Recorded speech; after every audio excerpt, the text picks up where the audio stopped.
Muy buenas tardes, ¿me escuchan? Voy a mirar el chat a ver si se escucha.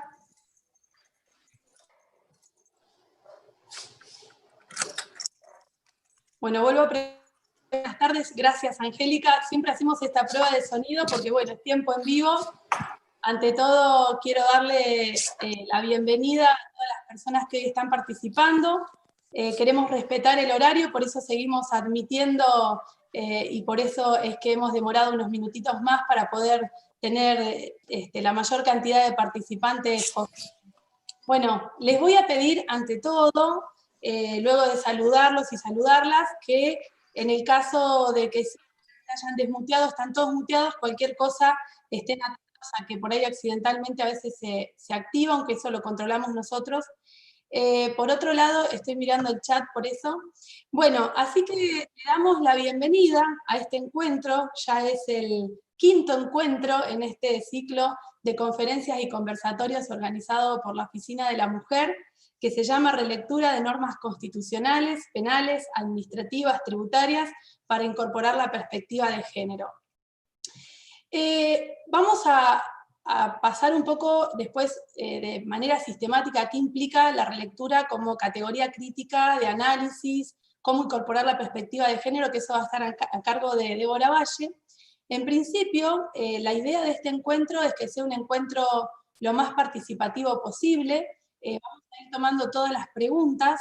Por eso volvemos a reiterar algunas normas de moderación. Las normas, las preguntas, disculpen, tienen que ser sí o sí escritas en el chat. nosotros de allí vamos seleccionando y vamos armando preguntas para poder interconectarla con el resto de los participantes. Hoy tenemos la suerte de contar con dos personas que yo admiro y respeto mucho. Una es el doctor Matías Nicolini, que es juez procesal administrativo con asiento de funciones en Zapala, que nos va a dar dos fallos y justamente todo este material va a estar disponible. Y también Florencia Massa, que es jueza de garantía La Pampa, que va a hacer un planteo, por supuesto, después los voy a presentar de nuevo y les voy a dar paso a hablar, pero hoy tenemos un público bastante, digamos, nutrido, como todos los encuentros, pero también hemos hecho un intento de construir un conversatorio con distintas vertientes y distintos aspectos justamente para plantear qué implica esta relectura. Por supuesto que no vamos a hacer una relectura integral de todo, pero sí, Débora Valle va a estar a cargo de explicarnos qué implica replantearnos y revisar y volver a mirar con una categoría crítica, con una categoría analítica profunda, la relectura de normas, pero del sistema jurídico. Después vamos a hablar un poco de la Constitución, de algunas cuestiones que yo también los voy a invitar a indagar en la ley de ganancias, por eso pusimos tributario, pero en realidad nos hubiera encantado abarcar todo el universo normativo,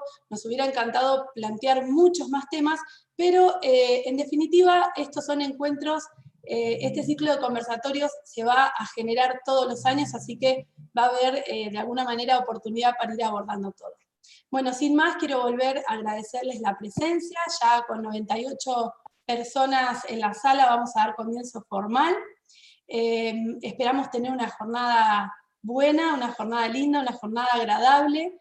Es muy importante que respetemos las normas de participación que tienen que ver con no hacer referencia a causas en trámite, cuestiones particulares, o consultas de algunas cuestiones que hoy están en trámite, etcétera. También me gustaría, yo estoy mirando el chat, por eso a veces parezco un poco dispersa, tiene que ver con que voy leyendo todo para poder ir captando las cosas. Y si hay algún problema en el sonido, por eso a veces miro para el costado. Bueno, sin más, voy a presentar a Débora Valle, ella es directora de la Oficina de Acceso a Justicia, una oficina que trabaja para las personas en condición de vulnerabilidad, y entre ellas la Oficina de la Mujer, que por supuesto abarca específicamente trabajar para remover barreras en lo que tiene que ver con el género, específicamente utilizando la terminología de Belén do Pará de las mujeres. Así que, Débora, te voy a dejar la palabra y que vos misma presentes también tu tema, aunque ya más o menos adelante. Te escuchamos.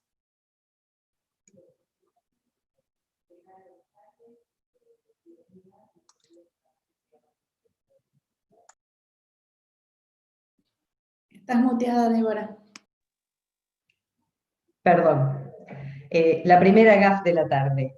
Comencé a hablar y no me di cuenta que estaba muteada. Arranco de nuevo. Muchísimas gracias por acompañarnos nuevamente en un nuevo encuentro de este ciclo de conferencias y conversatorios de la Oficina de la Mujer. Y mi propuesta de hoy es que reflexionemos acerca del derecho, acerca del sistema normativo, acerca del fenómeno legal, que supuestamente siempre ha sido catalogado como neutro, pero, por otro lado, muy escasamente, diría casi inexistentemente, se ha tenido en cuenta el concepto género. Y, como les decía, este derecho concebido como un espacio de neutralidad, objetividad o universalidad, ha camuflado durante muchísimo tiempo, y aún todavía lo hace, las relaciones de poder, de dominación, de asimetría, de subordinación, y las ha legitimado con el paso del tiempo. Podemos recordar que Foucault ya señaló que el éxito del poder es justamente su habilidad para ocultar sus mecanismos de subordinación, de sojuzgamiento y de dominación. Y quiero aquí traer una cita de Sheila Eisenstein, que es una politóloga norteamericana, que en el año 88, cuando escribió y presentó su libro El cuerpo femenino y la ley, planteaba que el derecho, lejos de consagrar una neutralidad respecto del género, en realidad era un sistema social concebido para la dominación de todas las mujeres y de algunos hombres, muchos hombres. porque las normas tratan a los hombres y a las mujeres como si no existiese relación de poder alguna entre ellos, es decir, parte de esta ficción, de esta abstracción, y que en algunos supuestos, aunque se reconozcan diferencias entre ellas y ellos, siempre estas diferencias que se reconocen redundan en el mantenimiento y reproducción de la subordinación de las mujeres.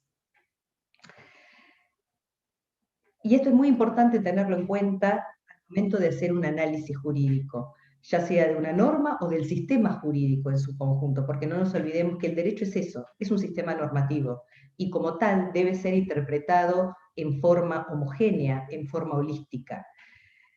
Alda Facio, jurista eminente costarricense y a quien yo personalmente admiro y sigo en su obra, enfatizó siempre a lo largo de todos sus trabajos que cuando el hombre es el modelo del ser humano, todas las instituciones creadas socialmente responden sola y únicamente a las necesidades del varón, y cuando mucho, alguna de las necesidades que el varón cree y piensa que tienen las mujeres. Cuando el hombre es sentido como representante de lo humano, del colectivo humano, todos los estudios, análisis, investigaciones, narraciones, propuestas, se enfocan en la perspectiva masculina únicamente, pero esta perspectiva no es sentida como una perspectiva en sí, sino como una no perspectiva, porque es la única que se tiene en cuenta. No hay otra como para comparar, sino que se la toma como un hecho totalmente objetivo, universal, coherente, imparcial y neutro. Por eso que este androcentrismo que está presente en el derecho y en los derechos humanos también, se ha manifestado de diferentes maneras, y lo podemos ver si hacemos un rápido raconto de ejemplos normativos. Por ejemplo, normas que excluyen completamente a la mujer en el ejercicio de derechos. Por ejemplo, pensemos en los derechos políticos, que durante muchísimo tiempo le estuvieron vedados a las mujeres, no solamente en el rol pasivo, es decir, para emitir el sufragio, el derecho de voto, sino en el rol activo, de poder ser candidatas y participar en puestos selectivos de toma de decisión. Por ejemplo, también normas, pensemos en normas que reconocen privilegios para los hombres sobre las mujeres. Pensemos en las normas del derecho de familia, que antaño y hasta no hace muchos años, en algunos ordenamientos jurídicos, en el nuestro por ejemplo, establecía que en el caso que la mujer casada fuera titular de bienes propios, necesitaba la venia y el consentimiento del marido para ejercer actos de disposición. Por ejemplo, era un privilegio a favor de los varones, cónyuges de mujeres, de poder tomar decisiones en estas atribuciones y menoscabar la autonomía económica de las mujeres. Por ejemplo, en Guatemala, la norma que establecía que la mujer para poder trabajar necesita contar con la venia o el consentimiento del marido. Pensemos también en el supuesto de normas que son aparentemente protectoras de la mujer, pero que en la práctica las discriminan. Por ejemplo, las normas laborales que prohíben el trabajo nocturno para las mujeres. ¿Cuál es el fundamento? ¿Por qué? Las mujeres no podemos realizar trabajos nocturnos. ¿Cuántas de nosotras realizamos trabajo nocturno? También es importante hablar del silencio normativo, y en este caso podemos tener muy en claro todo lo referido a la violencia y a la discriminación en el plano doméstico, que durante años el Estado consideró que solamente era privativo de la faz privada de las relaciones, que por no tener lugar en un ámbito público quedaba exenta de la intromisión del Estado. O normas que privilegian al hombre, o privilegian, mejor dicho, las necesidades o preocupaciones del hombre, priorizándolos por sobre la situación de la protección o la necesidad de contemplar desde otro punto la situación de las víctimas, por ejemplo, en los delitos sexuales. Y acá lo puedo relacionar con el tema que va a desarrollar Florencia más tarde, de la figura del avenimiento. O el doble parámetro, o doble estándar, como podría ser en la normativa que existía hasta no hace mucho tiempo en el delito de adulterio, que establecía un doble parámetro, dobles requisitos, dobles elementos que debían estar presentes para que se constituyera, se tipificara la conducta como adulterio en el caso del hombre y en el caso de la mujer. no era lo mismo, no había igualdad, había una discriminación. Entonces, estos son algunos ejemplos, rápidamente se me ocurren y puedo nombrarles, en los cuales queda en evidencia la falta de neutralidad respecto del género. Es decir, lo que queda en evidencia es la ausencia absoluta del concepto género en esta elaboración del fenómeno legal. Y si bien el derecho como un sistema de regulación social puede ser un instrumento de dominación, también puede convertirse en una herramienta para el cambio, una herramienta para que motorice la modificación de conductas, el cambio de instituciones, es decir, que podamos concebir que el derecho, y fundamentalmente el derecho de los derechos humanos, puedan estar estratégicamente articulados para contribuir a la construcción de sociedades equitativas. Pero para ello debemos estar atentos en el análisis normativo, porque debemos descifrar y evidenciar los mecanismos y las relaciones de poder que están siempre subyacentes en las normas. No nos olvidemos que el derecho, en definitiva, lo que hace es regular relaciones de poder en distintos ámbitos, respecto de distintos contextos, pero siempre regula relaciones de poder.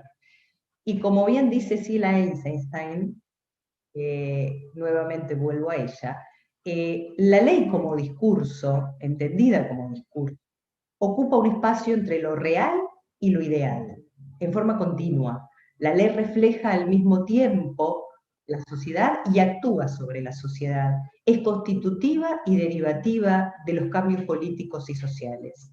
La ley opera con un lenguaje político, porque al mismo tiempo establece la libertad y la coarta en forma simultánea. La sociedad es diferente cuando las leyes cambian, y a su vez las leyes cambian cuando cambia la sociedad. Esto no debemos olvidarlo, y siempre, por regla general, todo cambio normativo opera ex post facto, es decir, luego de que se han operado estos cambios en el ámbito social. Y por esto es muy importante tener en cuenta que el análisis desde una perspectiva de género del fenómeno legal puede ser utilizado, y es utilizado, como una herramienta que nos permite visibilizar, decodificar y superar la supuesta neutralidad Hijito, normativa. ¿vos sabés cómo se pone el micrófono? Que como ya recién... Perdón, hay un micrófono que está abierto. Bueno, retomando, como les decía, esta metodología de análisis desde la perspectiva de género del fenómeno legal es una herramienta muy útil que nos permite visibilizar, decodificar y superar la supuesta neutralidad normativa, ya que el derecho, convengamos, es producto del paradigma androcéntrico, que toma al hombre como referente del humano, asimila al hombre como referente del humano. Una de las primeras críticas que hace el feminismo en todas sus variantes y en todas sus vertientes es que el derecho tradicional, sin una perspectiva de género, alude al sujeto universal, titular de derechos, incluidos los derechos humanos, como al hombre, y al hombre portador de valor como tal, y no cualquier hombre, sino el varón blanco, heterosexual, propietario o titular de recursos económicos, con determinado grado de educación, y que excluía y dejaba afuera a todos los demás varones que no cumplían con estas condiciones y valores, y por supuesto a las mujeres. Es decir, era muy grande el colectivo que quedaba fuera y que queda aún afuera, por fuera de este concepto de lo humano, si asimilamos lo humano con el varón con estos atributos. En la práctica, estos hombres que no cumplían con estos conceptos y con estos atributos, y las mujeres, se convertían en un no sujeto, en la otredad, en el otro, el que me quedaba fuera, como dice Lorena Fries. Por lo tanto, a partir de un análisis feminista, lo que pasamos a considerar es a los sujetos en sus contextos y especificidades, con su sexo, su edad, su cuerpo, su color, su raza, y no en el espacio y fuera de todo ámbito, sino contextualizados, insertos en tiempos y lugares particulares y esencialmente cambiantes. Como ya se habrán dado cuenta, a esta altura, la perspectiva de género como método analítico nos permite realizar una relectura del ordenamiento jurídico y del fenómeno legal. Y cuando yo aludo a fenómeno legal en este contexto, en este intercambio de ideas, me estoy refiriendo al derecho en sentido amplio. No piensen solamente en la norma jurídica, es decir, en el componente formal normativo, es decir, la norma jurídica promulgada y sancionada conforme le establece cada ordenamiento jurídico, sea el rango que tenga, constitución, norma legal, constitucional, un reglamento, un acto administrativo, un convenio colectivo, un tratado internacional, sino que también incluyo en este conglomerado normativo el componente estructural de la ley, que es el contenido que los tribunales, las cortes, las oficinas administrativas, la policía, todos los operadores de la administración de justicia, cualquiera sea su función y su grado, le dan contenido a las reglas y principios de este componente formal, estructural, normativo, al seleccionar, interpretar y aplicar esas normas. Es lo que podríamos denominar la doctrina judicial. Y también queda incluido en el fenómeno legal el componente político-social de la ley. ¿Y cuál es este componente político-social de la ley? Es el contenido que las propias personas que realizan este análisis, esta subsunción mediante la doctrina legal, producen. Y por otro lado, es también la norma promulgada, pero también la ley no escrita o la ley derogada, que a nivel de la gente la ha apropiado y la sigue aplicando, la sigue cumpliendo en forma espontánea.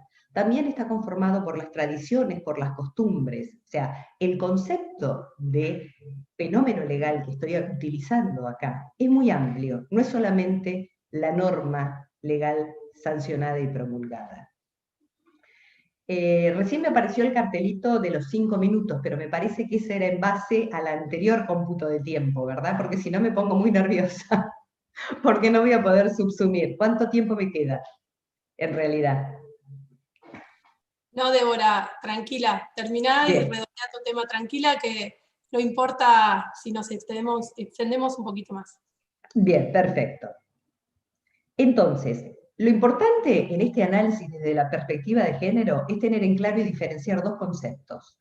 El concepto sexo, que se refiere a las características biológicas, anatómicas, cromosómicas, hormonales y genéticas de los cuerpos, y que podemos decir que en términos generales son asignadas al momento de nacer, y el género, que es el conjunto de características, atributos, actitudes, roles, cultural, social e históricamente asignados a las personas en virtud de su sexo, con lo cual ya podemos hacer una primera distinción respecto de este concepto analítico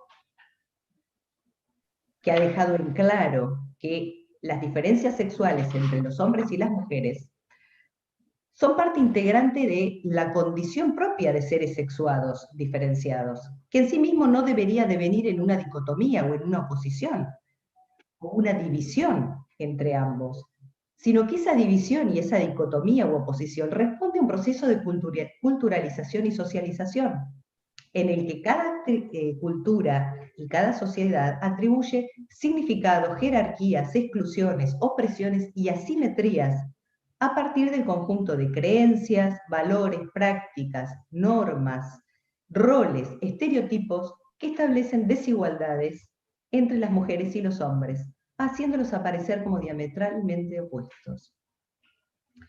Es decir, que las diferencias entre hombres y mujeres se derivan de sus identidades de género, que lejos de ser naturales, son un producto de la construcción social a lo largo de la historia y que van mutando conforme a las condiciones de tiempo y lugar.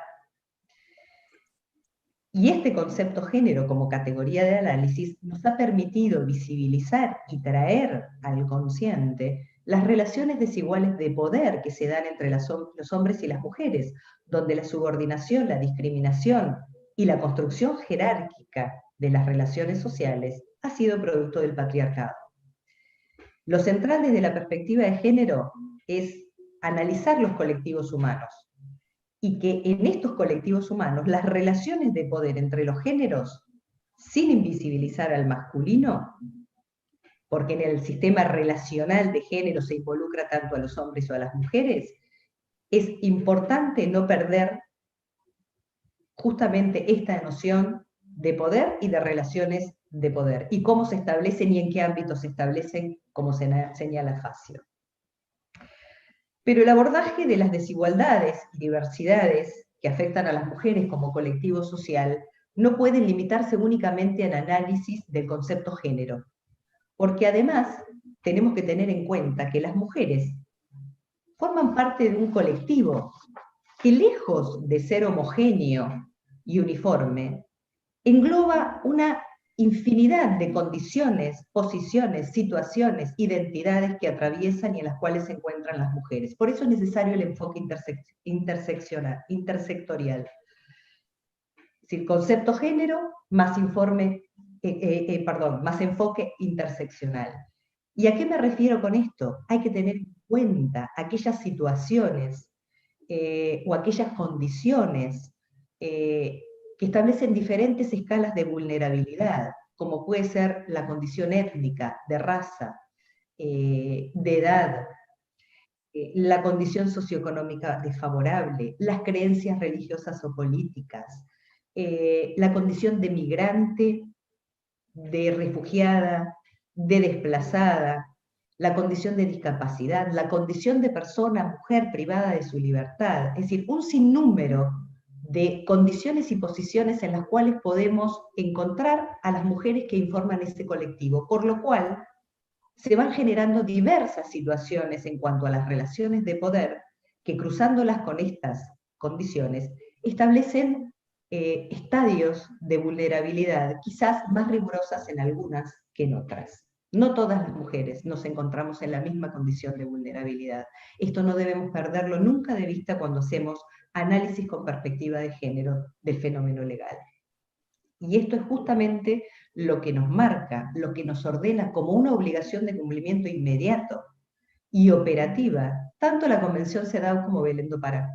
La Convención CEDAW, a partir del juego de los artículos primero, que es el que define y da el concepto de discriminación de la mujer, y el artículo segundo. Y por otro lado, la Convención de Belén do Pará, en su artículo 9.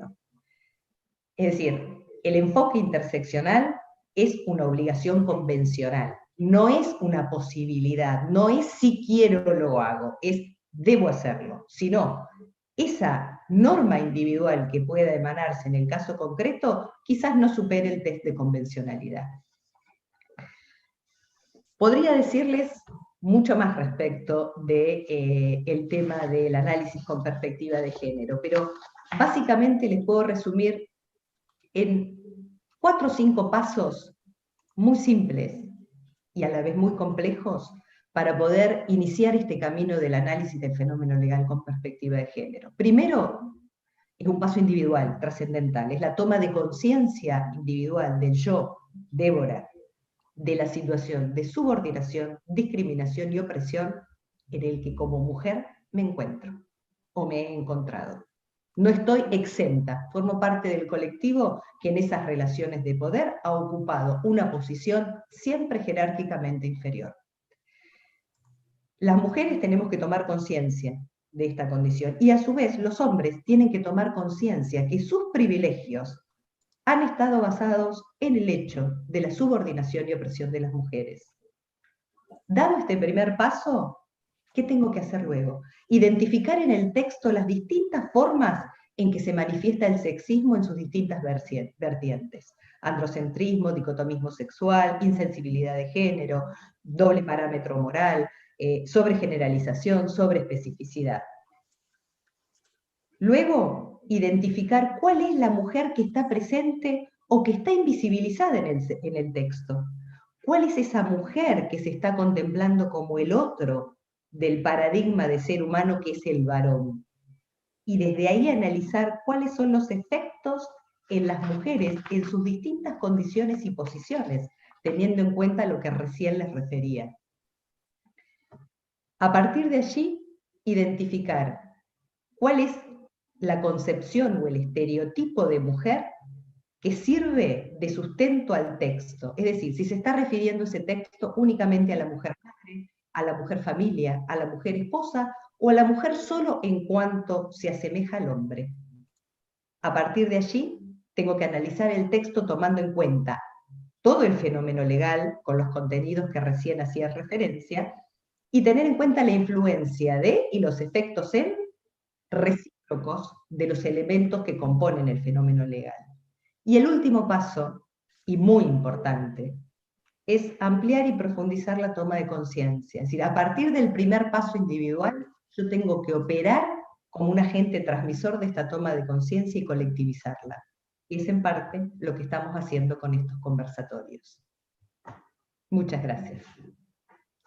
Bueno, muchísimas gracias, Débora. Excelente, clara, precisa, concreta. Justamente siempre hablamos de seguir retomando conceptos, esto de la neutralidad aparente de las normas. Ya al final del cierre vamos a comentar dónde se encuentra esto dentro de la matriz de análisis del cuaderno para juzgar con perspectiva de género, como una categoría de análisis que el otro día lo planteó Débora muy novedosamente, y la verdad que fue súper ilustrativo y concreto. Estas son las cuestiones que hay que entender, después lo vamos a relacionar incluso con el Código de Ética Iberoamericano.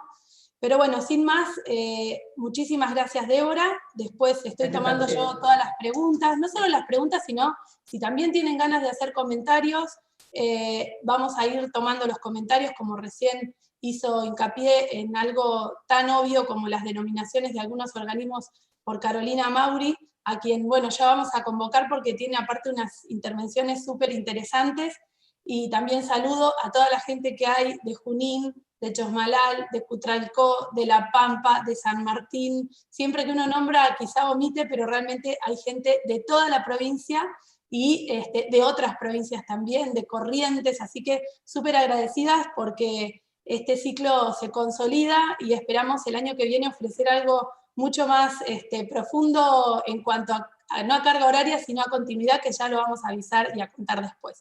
Ahora vamos a presentar lo que sería la segunda intervención, que es del doctor Matías Nicolini. Nos parece súper importante, justamente él nos va en realidad a contar dos antecedentes jurisprudenciales. Nos parece muy importante también ir sumando a estos paneles de manera, como discriminando también positivamente a varones, porque a veces parece que las cuestiones de perspectiva de género son tema de mujeres. Siempre lo aclaramos esto, de que la perspectiva de género no es sinónimo de mujer. Ser mujer no quiere decir tener perspectiva de género, sino que en realidad integrar organismos es equidad, y a su vez tener perspectiva de género es una forma de ver la realidad y de decidir que tiene que ser transversal a ambos géneros. Así que nos parece súper, súper importante, por lo menos desde lo visible y desde lo simbólico, comenzar a sumar a estos espacios también a varones que tienen mucho para aportar. Así que Matías es juez procesal administrativo del interior, esa es la denominación, al principio lo presenté casi como en un café. Así que bueno, Matías, sin más, te escuchamos. Bueno, ¿ahí me escuchan? Bueno, muchas gracias, Ole. Tenemos una amistad particular con la doctora Llenari, así que me permito llamarla Sole con total falta de respeto. Agradezco la invitación que me formularon, la doctora Llenari, la doctora Débora Valle, la Oficina de la Mujer del Tribunal Superior de Justicia. Y sí, tomando un poco las palabras de Soledad, creo que es muy importante y prácticamente imprescindible también que los hombres tomemos conciencia y comprendamos la problemática y analicemos la perspectiva de género y la introduzcamos en nuestra forma de pensar, en nuestros parámetros culturales y en nuestra forma de desempeñarnos diariamente en todo sentido, desde lo laboral, lo familiar. Creo que de esa manera se colabora y se tiende siempre a lograr una sociedad mejor, igualitaria, y a erradicar definitivamente la violencia y los casos de femicidio, que bueno, son lamentablemente de los que tengo que hablar hoy un poquito, haciendo la temática relacionada con mi desempeño profesional, que es en el campo del derecho administrativo. Hablar de relecturas de normas administrativas es extensísimo, tendríamos que hacer 10 conversatorios solamente sobre ese tema, porque tenemos cuestiones de empleo público, bueno, nunca se agotaría. En particular, en el día de hoy vamos a hablar, y eso fue lo que me solicitaron desde la Oficina de la Mujer para este conversatorio, respecto a el tema de responsabilidad del Estado. Responsabilidad del Estado ante femicidios, ante hechos de violencia generados contra las mujeres.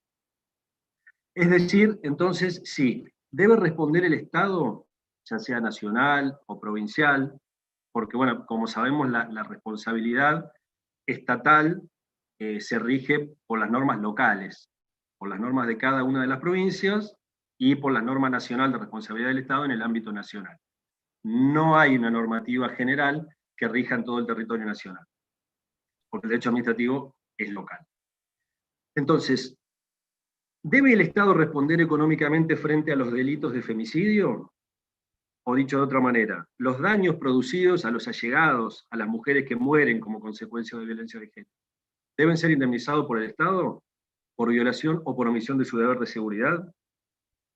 Sabemos, ya hemos participado de otros conversatorios, sabemos que existe gran cantidad de normativa que busca prevenir y erradicar la violencia ahí se me salió la pantalla. Erradicar la violencia contra las mujeres. Cabe entonces que nos preguntemos si con fundamento en el deber que tiene nuestro país de prestar seguridad a todas las mujeres respecto a la violencia de género, ¿es responsable el Estado por todos los femicidios cometidos en la Argentina? ¿Cuál es ese estándar de exigibilidad respecto de las obligaciones del Estado? ¿En qué momento o en qué circunstancias el Estado debe responder por los actos de violencia de género cometidos por un tercero? Obviamente está fuera de discusión los hechos cometidos por miembros propios de las fuerzas de seguridad o de organismos propios del Estado, ¿no es cierto? Se entiende claramente, quiero creer que no estamos hablando de eso. Estamos hablando de casos particulares en el que una pareja o una expareja, por ejemplo, comete un asesinato respecto a la mujer. Entonces, en esos casos, como principio general, debemos decir que el deber genérico de proveer bienestar y seguridad general no se traduce en forma automática en la existencia de una obligación positiva de obrar de un modo tal que se evite cualquier resultado dañoso. La Corte Suprema lo dice años respecto a los delitos de hurto, de robo. Es imposible para el Estado brindar tal nivel de seguridad que se evite toda la comisión de cualquier delito. Entonces lo mismo se condice respecto a los delitos de violencia de género y de femicidio. Con ello queremos afirmar que el deber del Estado en brindar la seguridad adecuada a las mujeres víctimas de violencia no lo convierte en un obligado automático de responder frente a los daños producidos por los femicidios, por las lesiones materiales o inmateriales producidas por la violencia. Porque, como le decía, no se puede presumir que ante cada hecho de violencia de género haya mediado una omisión culposa del poder estatal, sino por el contrario deben demostrarse los requisitos que la legislación ha establecido para que la responsabilidad se dispare o prospere. Estos requisitos, lo sabemos, los hemos estudiado en derecho administrativo, son para la procedencia de la responsabilidad estatal por actividad o inactividad ilegítima, debe haber un daño cierto, una imputabilidad material de ese daño a un órgano estatal, una relación de causalidad adecuada, y la característica propia que nos diferencia en el caso de responsabilidad del Estado respecto a la responsabilidad común del derecho civil, la llamada falta de servicio, que ha sido definido como una actuación o una omisión irregular por parte del Estado. Y cuando hablamos de omisión, solo se genera la responsabilidad cuando se ha verificado la inobservancia de un deber normativo.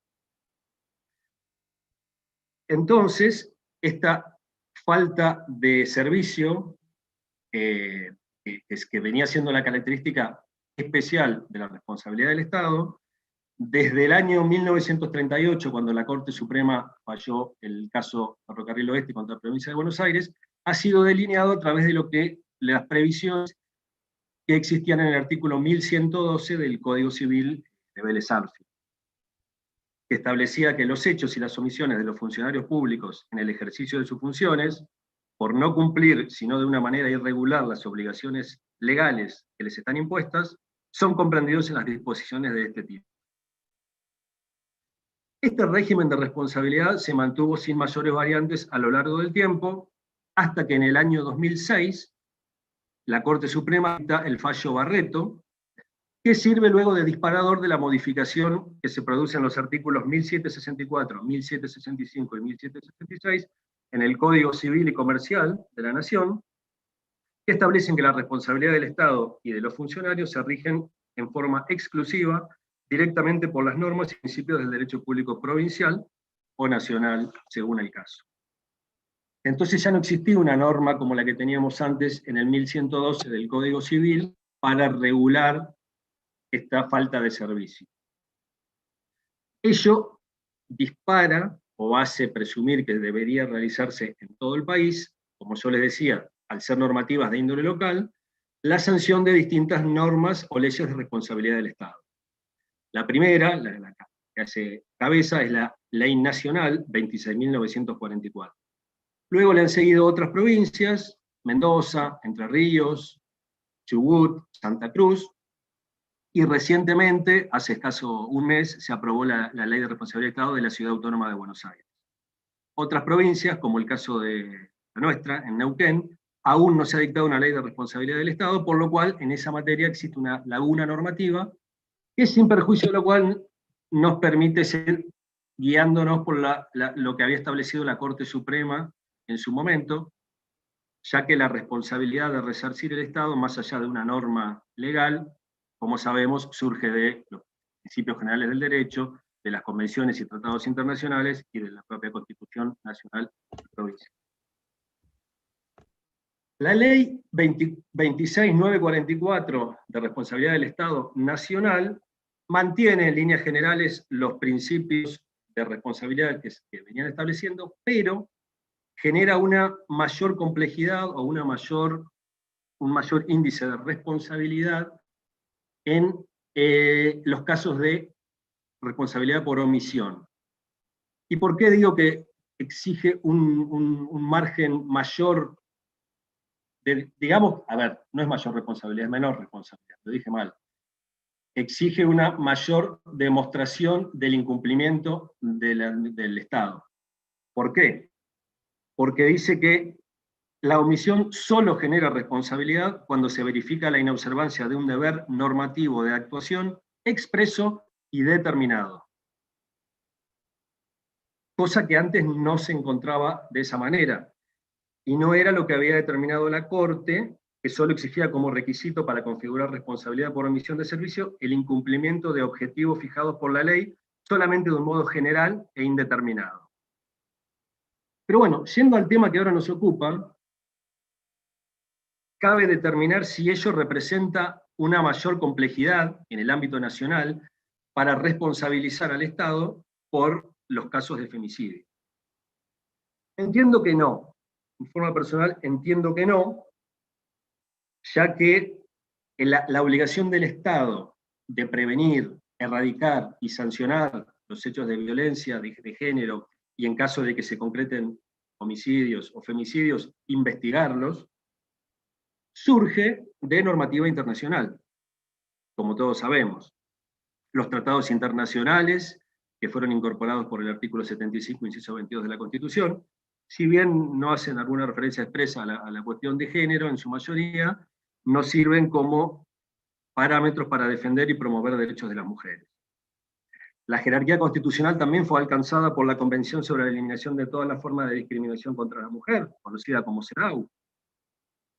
En el ámbito de la OEA, la Convención Interamericana para Prevenir, Sancionar y Erradicar la Violencia contra la Mujer, la Convención de Belém do Pará. Son todas herramientas que nos sirven para poder demostrar ese presunto o efectivo incumplimiento de las normativas que requiere la ley para responsabilizar al Estado.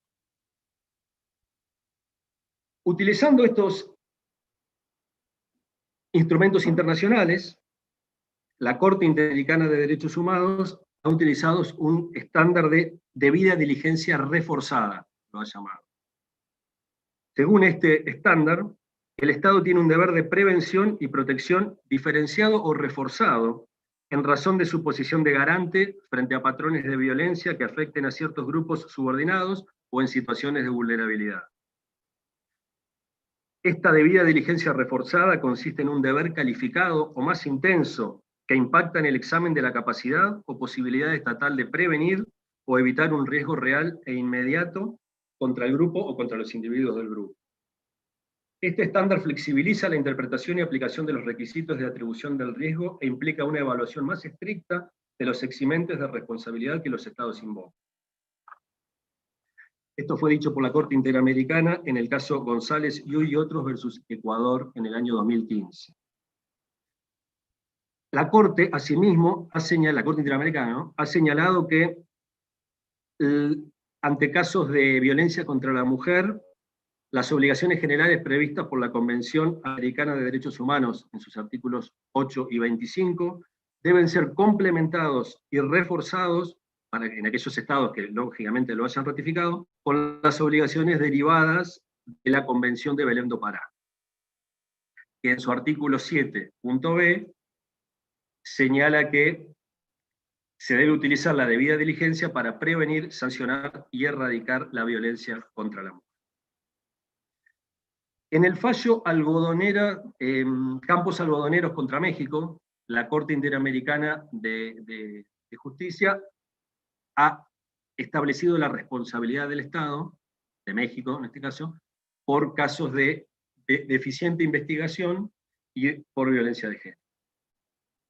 Entonces, bien, con este parámetro general introductorio, que creo que era necesario hacer, vamos a introducirnos ahora en los dos casos jurisprudenciales en los que el Estado fue condenado, fue encontrado responsable, por distintas cuestiones. En uno, debido a una deficiente actuación de sus fuerzas policiales, no se logró la debida investigación y no se logró encontrar los culpables de un femicidio ya cometido. En otro, lamentablemente, la propia actuación de las fuerzas policiales nuevamente desencadenaron el hecho, fueron las causantes principales del lamentable hecho. El primero de los casos de los que estaba hablando fue dictado por la Sala Procesal Administrativa del Tribunal Superior de Justicia de Neuquén el 5 de septiembre del año 2017, donde se resolvió indemnizar a la madre de una mujer que fuera ultrajada y asesinada debido a la deficiente actuación de la Fuerza Policial Provincial en la instrucción e investigación del hecho. Ello derivó que la prueba incorporada al proceso penal, la prueba que había sido recolectada por la propia policía, carezca de la suficiente entidad probatoria para condenar a los presuntos responsables del crimen. La víctima era una docente de 26 años, que fue asesinada a la medianoche del 20 de junio del 2002 en su vivienda de la ciudad de Centenario. Fue un caso, para los que no son de Neuquén, fue un caso muy rutilante acá en la provincia, y me queda poco tiempo. Fue un caso rutilante en la provincia y muy conocido, que tuvo mucha repercusión mediática inclusive. La víctima fue golpeada, ataron sus manos en la espalda con una media y la ahorcaron con la correa de su cartera. El crimen fue presenciado por su hija de 3 años, y la criatura pasó toda la noche junto al cadáver de su madre hasta que fue descubierto al mediodía siguiente. En sede policial, llevando a cabo la investigación, se incorporó distinta prueba, testimoniales y secuestros de diversos elementos, en forma irregular. Si bien no se determinó la nulidad de esa prueba, en la causa penal fue determinante para la causa penal la forma en que se obtuvo la prueba esa, ya que fue obtenida de manera irregular. Por dicha razón, el expediente penal, hubo distintas causas. Primero se hizo un juicio, el Tribunal Superior de Justicia lo declaró nulo, se hizo otro juicio, Pero en todos, lamentablemente, se culminó con el sobreseimiento de los imputados, que se trataban de un delincuente común, presunto autor material, y una mujer que era la expareja de la expareja de la víctima. Bueno, se lo sobreselló por inexistencia de pruebas en su contra. En el fallo por responsabilidad del Estado, se determinó que existió una actividad irregular estatal, ya que la investigación policial no alcanzó los estándares internacionales de la debida diligencia para los casos en que se debe investigar violaciones a los derechos humanos. La doctora Gennari adhiere al voto del vocal que la precede en el orden de votación, pero agrega al mismo que la investigación exigía estándares adicionales, no solo los mencionados en el primer voto, sino adicionales, debido a que no podía soslayarse su vinculación con las obligaciones asumidas por el Estado en virtud de la CEDAW y la Convención de Belén do Pará. El otro caso, conocido como el del portero de Recoleta, fue dictado el 19 de octubre del año 2016 por el Juzgado Nacional de Primera Instancia en lo Contencioso Administrativo Federal número 12, y confirmado en su mayor parte, y en lo que aquí nos interesa, en su mayoría, por la Sala 2 de la Cámara Nacional Contencioso Administrativo Federal, con un voto que les recomiendo su lectura por la forma en que incorpora todas las cuestiones relativas al género, inclusive la parte de la Cámara aumenta el monto indemnizatorio, y hay una parte en la que hace alusión a la víctima era ama de casa, entonces a la forma en que social y culturalmente se ha valorado en la jurisprudencia históricamente a la ama de casa como una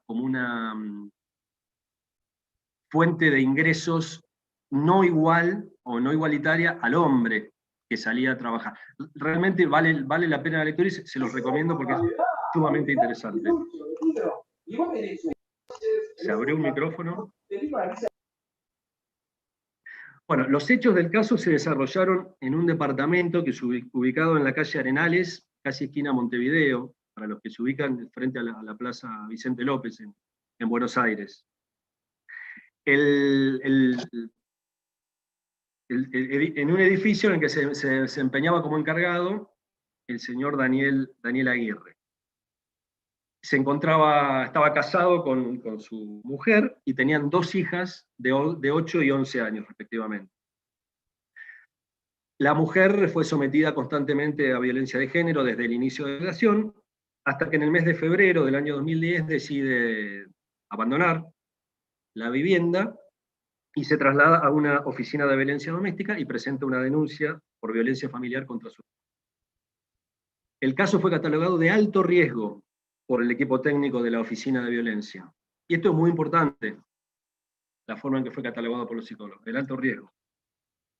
Motivo por el cual el juez, en lo civil del juzgado número 9, dispuso la prohibición de acercamiento del señor Aguirre hacia su esposa y sus hijas en cualquier lugar donde éstas se encuentren, y la autorización para que, acompañada por personal de la comisaría 17, que era la que correspondía a la zona, procediesen a retirar sus efectos personales y los de sus hijas del domicilio que había sido sede del hogar conyugal.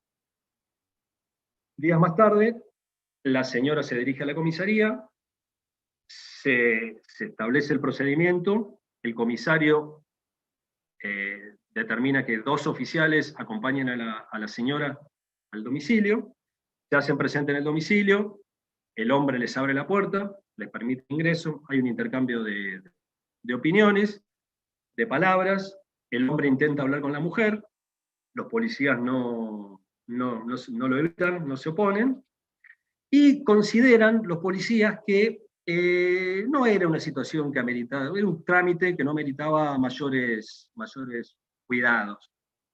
Razón por la cual uno de los policías, que cumplía funciones de chofer del patrullero, se dirige al patrullero a esperar afuera, y el otro ingresa a la vivienda con la víctima. Cuando la señora se encontraba retirando sus pertenencias, el policía da la espalda a la víctima para completar el acta del procedimiento.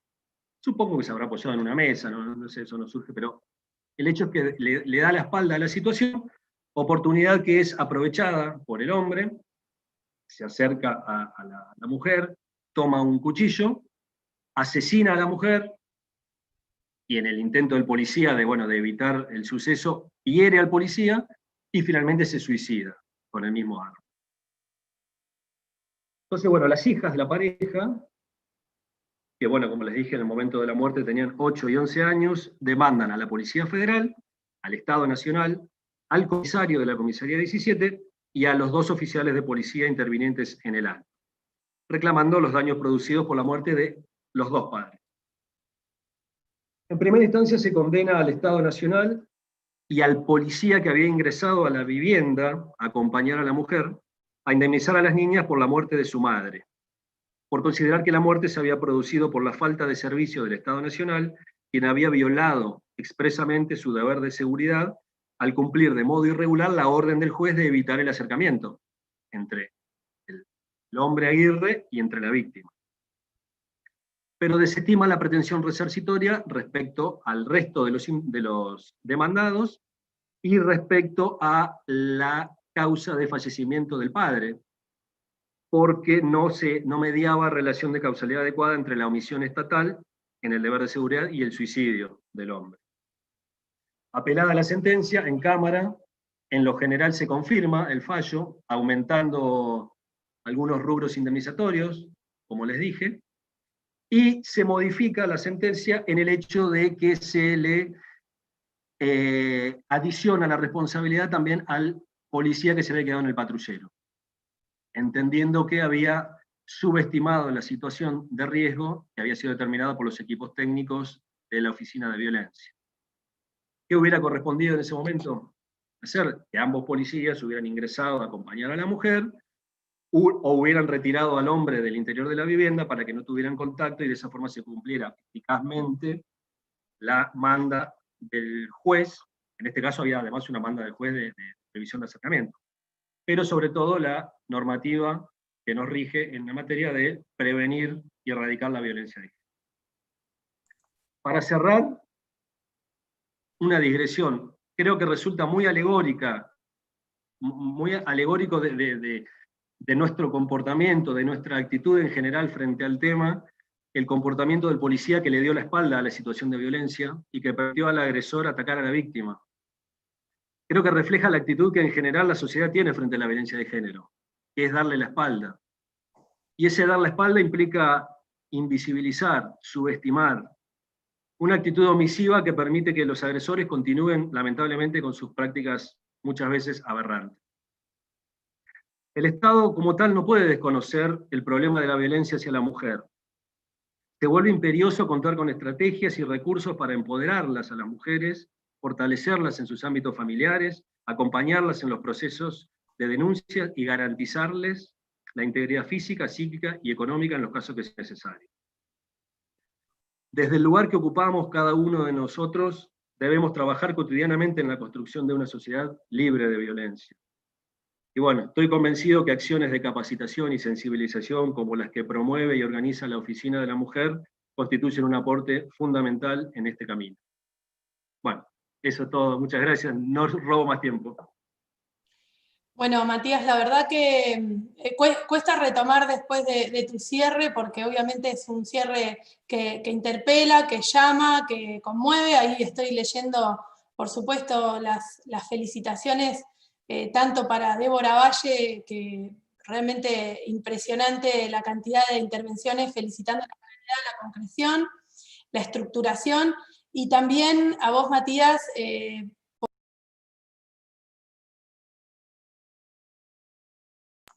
bueno, acabo de hacer un blooper de nuevo, yo estaba muteada, así que empiezo de nuevo, pero es tiempo en vivo, disculpen, y eso que lo reviso a cada rato el micrófono, por exceso y por defecto. Bueno, Matías, te decía que las intervenciones cuesta retomar después de tu cierre, por supuesto, porque todas las personas que trabajamos en este fenómeno, realmente vemos eso, lo que acabas de describir de una manera, yo digo, casi con una clase metafórica impresionante, es el tema de que cómo se le da la espalda a la violencia Ahí recién leía intervenciones respecto de justamente los anoticiamientos, denuncias previas, qué pasa con la responsabilidad del Estado justamente cuando hay, en el marco de la ruta crítica, cuando se revisa hacia atrás, denuncias previas. Creo que después vamos en el espacio de preguntas a profundizar, pero lo importante y lo que queremos dejar previo a pasar a justamente el abordaje de la cuestión penal y de algunas figuras de este código penal vigente, es el tema de que la teoría, y esto creo, Matías, que lo has descrito muy, pero muy claramente, la teoría de la responsabilidad del Estado debe ser justamente revisada con este prisma, el prisma convencional. ¿Qué son los estándares de protección especial de la mujer? Y cómo este esquema de responsabilidad extracontractual del Estado con los elementos propios. Recordemos, como dijo Matías, la construcción de la responsabilidad extracontractual del Estado, en este caso sería por error de justicia, etcétera, omisión en el deber de seguridad, podemos buscar muchísimas figuras, pero lo importante es que una mirada con perspectiva de género es lo que nos va a permitir reconocer justamente dónde radica la falta de servicio, dónde radica la antijuridicidad y dónde radica justamente todas aquellas cuestiones que hagan cumplir con los requisitos de la responsabilidad. Creo que fue súper ilustrativo, impecable, como has descrito no solo los fallos, sino también el impacto de las convenciones en la teoría de la responsabilidad del Estado, en este caso extracontractual por falta de servicio, etc. Así que la verdad que después vamos a generar un espacio de preguntas y es muy importante esto, sobre todo también para los abogados y las abogadas que tienen que demandar, más allá de la cuestión oficiosa, discutible, etcétera, y del derecho administrativo que tiene, por supuesto, una profunda raigambre, yo siempre digo, es antiguo y se va reformando y es el más inorgánico de todos porque no hay un código. Es muy importante también que los abogados y las abogadas conozcan el impacto de las convenciones en la teoría de la responsabilidad extracontractual del Estado. Así que excelente, Matías, también hay muchísimas, pero muchísimas felicitaciones para vos, para Débora, por la claridad, por la concreción, y bueno, no quiero quitarles más tiempo, pero después vamos a hacer un cierre y esperamos, yo he ido tomando todos los comentarios, todas las intervenciones, y pido disculpas por haber estado muteada unos minutos. Ahora vamos a pasar a escuchar a la doctora Florencia Massa. Hemos invitado a una colega muy querida de La Pampa. Florencia va a abordar cuestiones vinculadas, por supuesto, con su área de práctica, que es el derecho penal, y también para que pensemos. Después en el cierre vamos a hablar de dónde debemos revisar la supuesta neutralidad de las normas que opera de manera regresiva al momento de aplicarla y cómo esto se vincula con el Código de Ética Iberoamericano y cómo incide la ética y la justicia en estos estados. Bueno, Florencia, yo al principio la presenté de nuevo de manera muy informal, es jueza de control de la primera circunscripción del Poder Judicial de La Pampa. Florencia, revisá, desmutearte, no hagas lo mismo que yo. Muchísimas gracias, Matías, y ahora le damos la bienvenida a Florencia y te escuchamos. Bueno, Soledad, muchísimas gracias. Muchas gracias por convocarme a este ciclo de conversatorios. La verdad que me encanta poder estar acá y muchísimas gracias por darme este espacio. Bueno, me toca hablar sobre la relectura de normas penales para incorporar perspectiva de género. Entiendo que muchas a lo largo de los años han sido las normas penales que han debido sufrir modificaciones desde la sanción de nuestro Código Penal en el año 1921, con la vigencia en ese momento de un Estado patriarcal, de un Estado androcéntrico, donde cuestiones como violencia de género, perspectiva de género, no estaban en la cabeza de quienes debían decidir o que debían sancionar nuestro Código Penal, con lo cual estas cuestiones no fueron previstas en un principio en nuestro Código Penal, pero sí con la incorporación a nuestra Constitución, a raíz de la reforma constitucional de 1994, con rango constitucional de tratados de derechos humanos, y más específicamente de la Convención para la Eliminación de toda forma de discriminación contra la mujer, conocida como CEDAW.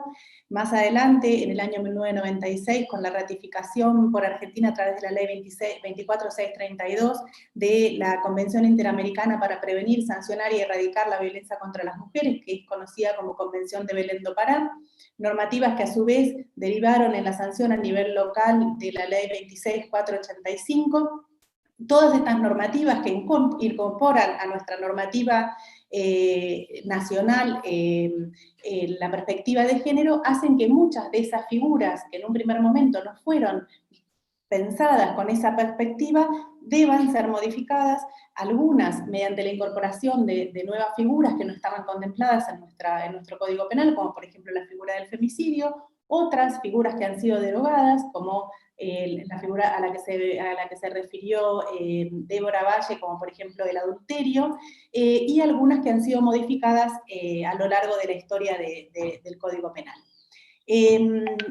Una de las normas que a mi entender generó mayores controversias a partir de la incorporación de todas estas normas que incorporan la perspectiva de género en nuestra normativa nacional con estas normas internacionales, es la figura del avenimiento.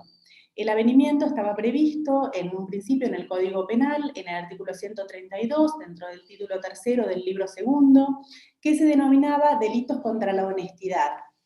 Ya marca el título el nombre de este título, cuál era la idea que tenían las personas que sancionaron este código en cuanto a cuál era el bien jurídico que se quería proteger con este tipo de delitos. No era la libertad sexual o la integridad sexual, sino la honestidad, el honor de las personas, que era lo que era dañado o sancionado a través de la comisión de este tipo de delitos.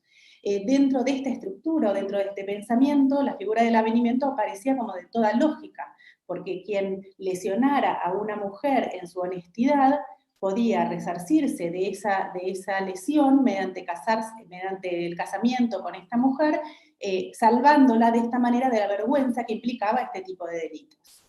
En el año 1999, y ya con la incorporación a nuestra legislación tanto de la Convención de Belén do Pará como de la CEDAW, se sanciona la Ley 25087 que modifica todo este título del Código Penal, pasa a llamarse delitos contra la integridad sexual, lo que marca, como vemos ya, un cambio de paradigma en cuanto a cuál es el tratamiento que se le da a este tipo de hechos, cuál es el bien jurídico que a partir de ahora se intenta proteger con los artículos que contemplan este título.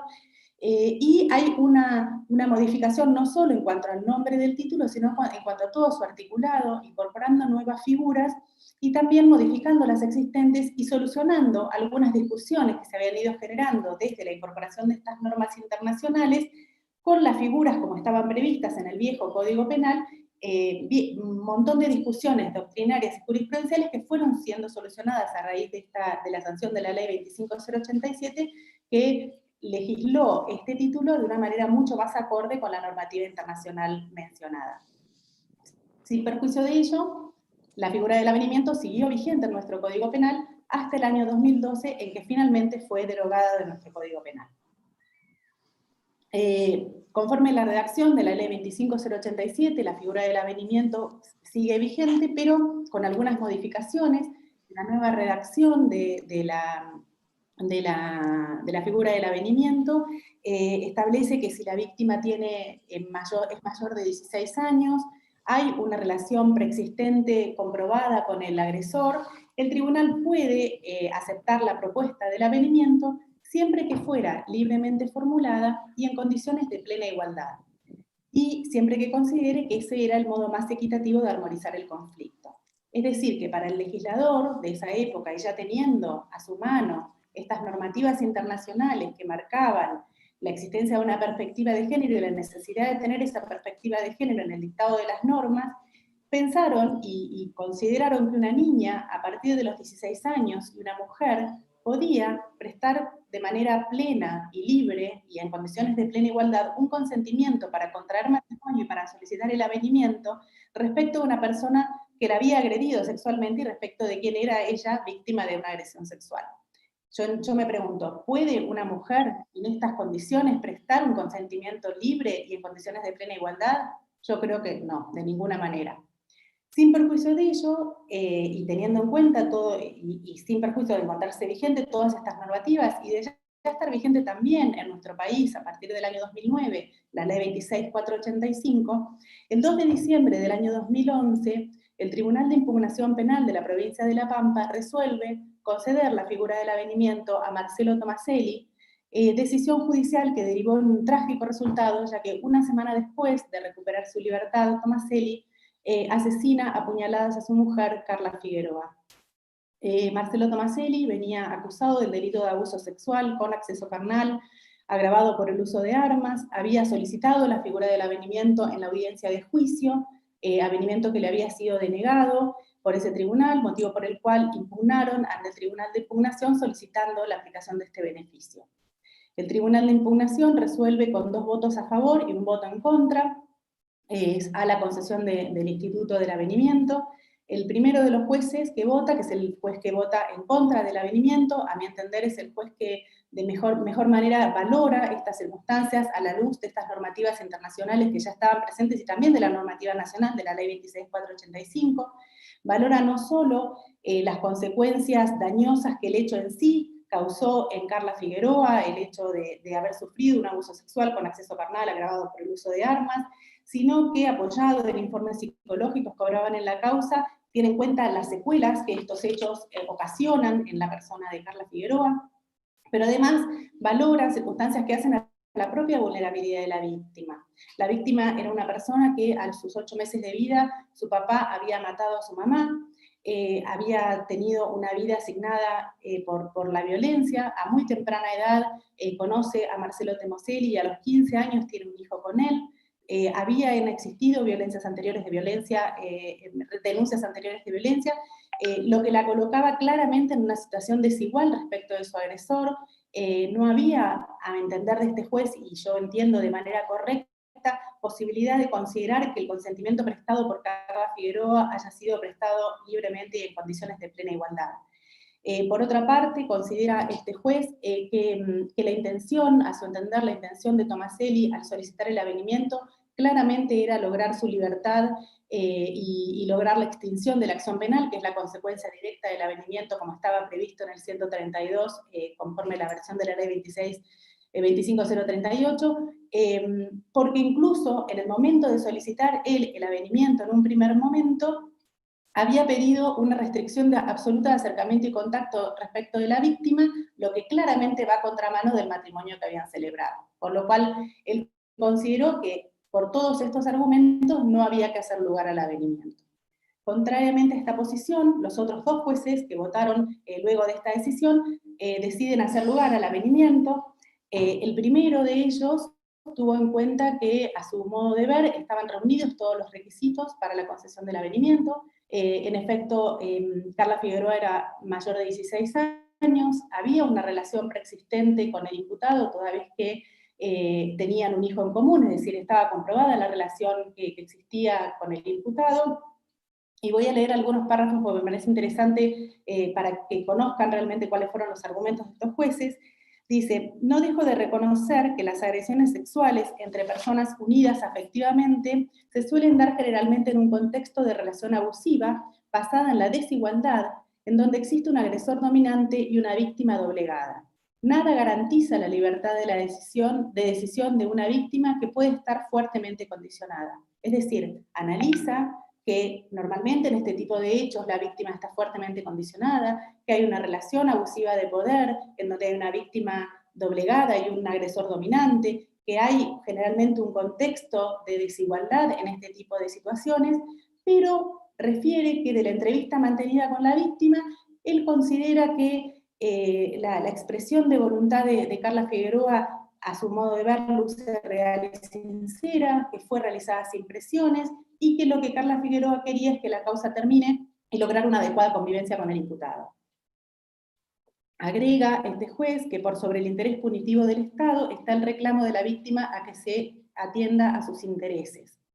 Considera que la propuesta formulada era el modo más equitativo de resolver el conflicto, de armonizar el conflicto en resguardo de la víctima y también del hijo que tenían entre ambos, y concluye que negar la posibilidad del avenimiento significaría sustituir arbitrariamente el interés y voluntad de la víctima.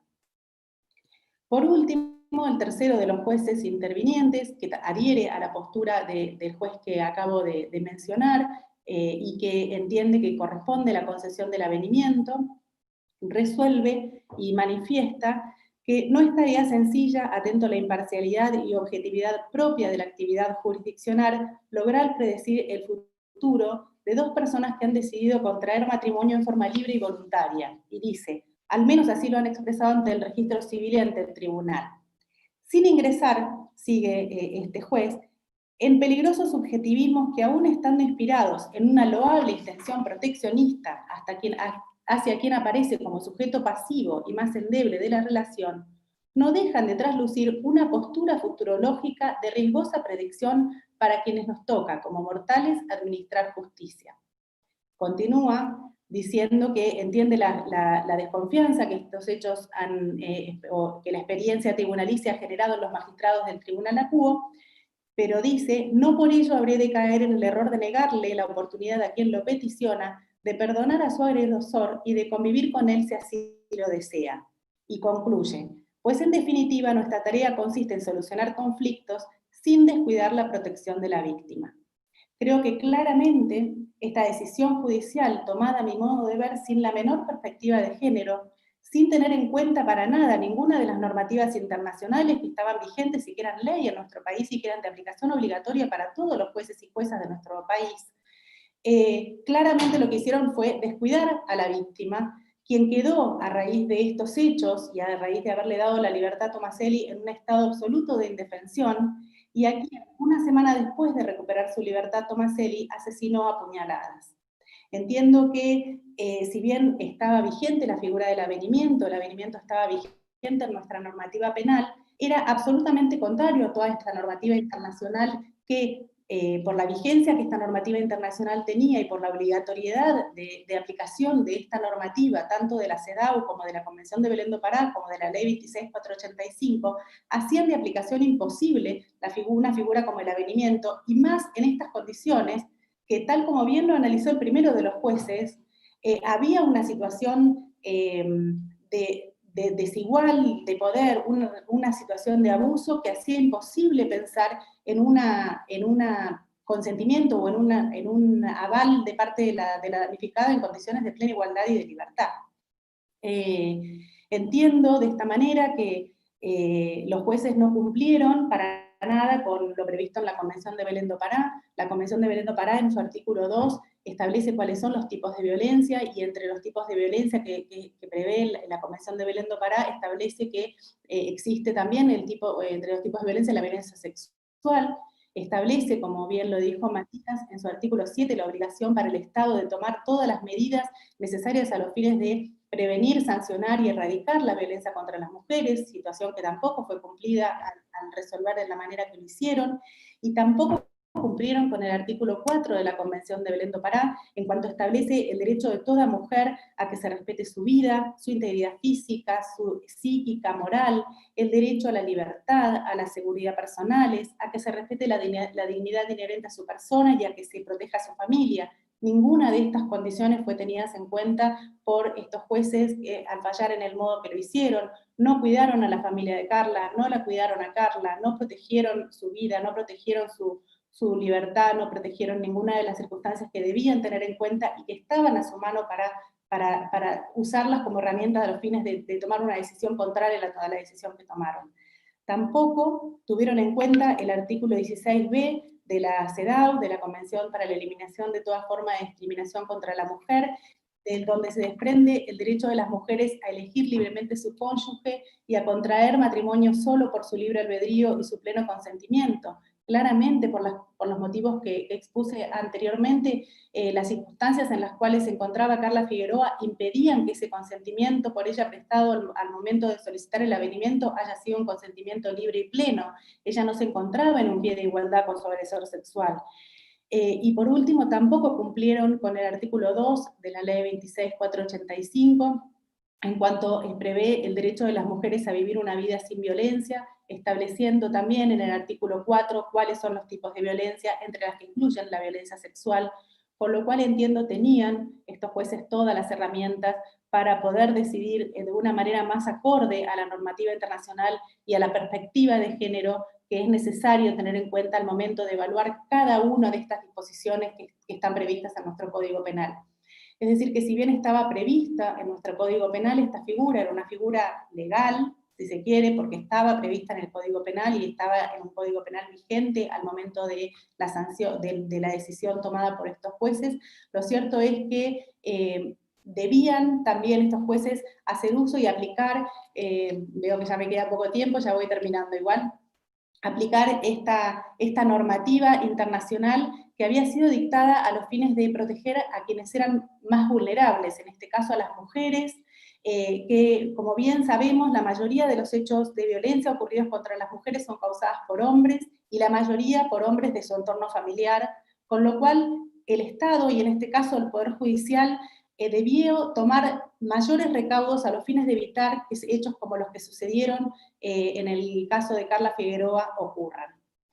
Por último, y a raíz de estos hechos ocurridos como consecuencia de esta decisión judicial que llevaron a la muerte y al femicidio de Carla Figueroa, y la gran trascendencia a nivel nacional que tuvieron estos hechos, con fecha 7 de abril del año 2012, mediante ley 26738, fue derogada finalmente la figura del avenimiento de nuestro ordenamiento penal, y varios de los legisladores que intervinieron en la discusión parlamentaria se refirieron al caso de Carla Figueroa a los fines de fundar los motivos por los cuales entendían que había que erradicar de manera definitiva y de acorde a esta normativa internacional vigente y a la perspectiva de género que había que tener a partir de este momento en la aplicación de nuestra legislación penal, definitivamente entonces erradicar la figura del avenimiento de nuestro Código Penal. Bueno, fue más cortito mi argumentación. Muchísimas gracias y quedo abierta para las preguntas que me quieran hacer. Muchas gracias. Bueno, la verdad ahora sí estoy desmuteada. También leo en el chat felicitaciones, hacen hincapié desde personas que están en el fuero penal, defensoras, abogados de la matrícula, juezas también laborales, ¿no? Porque este es un tema transversal, y hacen hincapié a tu claridad y a de qué manera has analizado este caso, Figueroa, realmente muy ilustrativo, muy concreto, dejando en claro un debate que sigue pendiente y que el otro día en el curso que está dictando el Colegio de Abogados para justamente transversalizar la perspectiva de género hacia los abogados y las abogadas, precisamente Marisa Herrera hablaba de justamente cuál es la tensión que hay entre el reconocimiento y el grado de autonomía de la víctima. Por otro lado, el principio de oficiosidad vinculado, digamos, tensionalmente con la autonomía, y hasta dónde el Estado puede, de alguna manera, tomar medidas de protección. Hay parte de la doctrina que insiste en que a la víctima hay que darle todas las posibilidades y eventualmente reconocer progresivamente su autonomía. Pero vos describiste algo muy concreto y con lo cual yo tengo una postura firme. La reestructuración de una víctima, de una mujer sometida crónicamente a violencia por razones de género, y no nos olvidemos que normalmente previo a la antesala de la violencia física o violencia sexual, incluso interseccionada está la violencia psicológica, que modifica justamente la comprensión, las funciones cognitivas. O sea, hay que tener una mirada absolutamente consciente de esto que vos muy bien describiste, Florencia, de que esta víctima es una persona que precisamente debe ser mirada con una mirada no que la cancele ni que la anule, con una mirada protectoria para que en algún momento recupere esa autonomía. No es decir, yo te pongo en la bandeja todas las posibilidades y si no hay, porque justamente lo que falta como política pública es la medición de los resultados de esos dispositivos de empoderamiento de la mujer. Y eso lo vemos de manera permanente y yo creo que lo has ilustrado de una manera espectacular, esta tensión que hay entre hasta dónde, o sea, realmente fuiste muy asertiva y me parece que lo que necesitamos en la judicatura y lo que se necesita al momento de resolver son jueces que ejerzan de oficio aquello que tienen que ejercer de oficio. En el caso de Neuquén, con un sistema acusatorio, no obstante, muchas veces se mira de una forma sesgada por la falta de perspectiva de género, que bajo ningún punto de vista un sistema acusatorio por definición procesal y local puede estar por encima de las convenciones internacionales que, como bien resaltaron las intervenciones, nos llaman a ponderar y a medir el riesgo previsible de una manera doblemente reforzada. Entonces, me pareció que realmente has descrito muy bien el caso, hay un montón de intervenciones. Ahora vamos a dar lugar a que Débora, yo te felicito, te agradezco, Débora está preparando algunas preguntas, así vamos a ir intercalando y haciendo esto de una manera más relajada. Por eso, anímense, pregunten, no vamos a poder quizá transmitir todo, pero sí vamos a tomar algunas cuestiones como disparadores del debate. Hay cuestiones que son muy polémicas y una de ellas fue la que abordaste y lo insisto, el tema de hasta dónde llega la protección tuitiva del Estado para víctimas de violencia de género, y decir, le pongo todo en la bandeja y si no da resultado, es una mirada precisamente carente de perspectiva de género y con desconocimiento del fenómeno de la violencia y el impacto en las funciones cognitivas y en la mente de esa persona. Así que vamos a pasar, Débora, a las preguntas. Gracias, Florencia. Ahora vamos a ir habilitando para que contesten. Débora, te escuchamos. Gracias, Sole. Bueno, aquí yo tomé una de las preguntas que hicieron en el chat, que está referida a tu exposición, Matías, y que es de Carlos Pérez.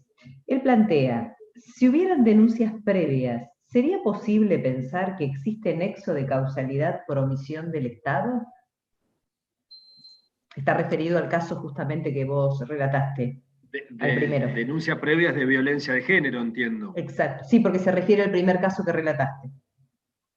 Sí, sí, lógicamente cada caso concreto hay que analizarlo y ver, como ya dije, los elementos, ¿no es cierto? El daño, la relación de causalidad efectiva, ¿no es cierto? Pero hablando genéricamente en abstracto... Ya va a venir. Su micrófono está silenciado, dice. ¿El mío? No, estamos escuchándote. Hay alguien más que no lo tiene silenciado bueno. y le pido que lo silencie, por favor. Es que hablando en abstracto, genérica... Hay un y sin... que necesitamos mutear, perdón, y lo activan, ahí está. Ya está muteado. Te escuchamos, Matías, perdón por la interrupción. Bueno, no, está bien, está bien. No, decía que hablando en abstracto, en general, un caso así, yo creo que sí, que involucraría responsabilidad. Habría que ver si en ese caso, de qué, a ver, responsabilidad del Estado, habría que ver de qué órgano o de qué poder. Podría ser del Poder Judicial, podría ser del Poder Judicial en el caso de que las denuncias sean efectuadas y no se les dé curso, o no se avance en las mismas con la debida diligencia. Podría ser de las fuerzas policiales en caso de que exista una orden, como el caso del portero que hablamos, por ejemplo, alguna orden y sea mal cumplida, pero sin entrar en casos, digamos, particulares que se me vienen a la cabeza, genéricamente sí. Sí. De hecho, hay otro caso muy interesante, pero bueno, no nos daba el tiempo, en Córdoba, que es el primer caso que hubo respecto a violencia de género, que fue una mujer que realiza denuncias y el único trámite que se le dio al expediente se ordenó extraer fotocopias, que la extracción de fotocopias la tenía que hacer la policía en comisaría, no era en Córdoba Capital, en el interior. Bueno, una cuestión burocrática interna del Poder Judicial y de la fuerza policíaca hicieron que se cometa un femicidio. Claramente la Córdoba el responsable. Pues empezaron al Estado provincial. Bien. Débora, ¿hay alguna pregunta más vinculada con la responsabilidad del Estado? No. Bueno, sí, es importante eso también completarlo, justamente porque, Matías, son categorías que muchas veces hay que completarlas, categorías de análisis que hay que completarlas con el caso concreto, y muy bien vos describiste, si en la ruta crítica hay denuncias previas, hay que analizar concretamente en el marco de esas denuncias previas, o sea, como bien dijo, no solo la sola existencia, sino que también hay que analizar cuál fue la respuesta estatal en cada una de esas denuncias previas. Estamos muy acostumbrados a escuchar 14 denuncias previas y que quede en esa instancia, sin ningún tipo de estrategias alternativas y maximizantes de la protección de la víctima que terminan desencadenando en estas consecuencias como es la violencia más letal como el femicidio. Así que muy buena la intervención. Débora, ¿hay alguna pregunta también para Florencia? Porque la mayoría también son comentarios agregados. Son comentarios, exactamente, son comentarios. Hay un comentario respecto del voto del tercer juez en el caso Figueroa, que es alguien justamente que muy posiblemente sea conocido de María Florencia porque es una querida amiga de La Pampa también. Después hay una intervención que refiere a una manifestación que ha formulado la doctora Marisa Herrera respecto de la 26485, que no sé si la advertiste, Soledad, que si querés la contesto yo o la contestás vos. No, contéstala. Bien, aquí Cecilia lo que manifiesta es que la doctora Marisa Herrera habría cuestionado como discriminatoria por no aplicar el principio pro homine a la ley 26485, porque discriminaría en perjuicio de niños varones y de hombres. En realidad la ley 26485 es muy clara, esa tiene como premisa y como deber la protección, la prevención, la erradicación y sanción de la violencia contra las mujeres, el colectivo mujeres. Es bien específica, aborda la temática de la violencia contra las mujeres, por lo cual entiendo que no sería para nada discriminatoria. ¿Por qué?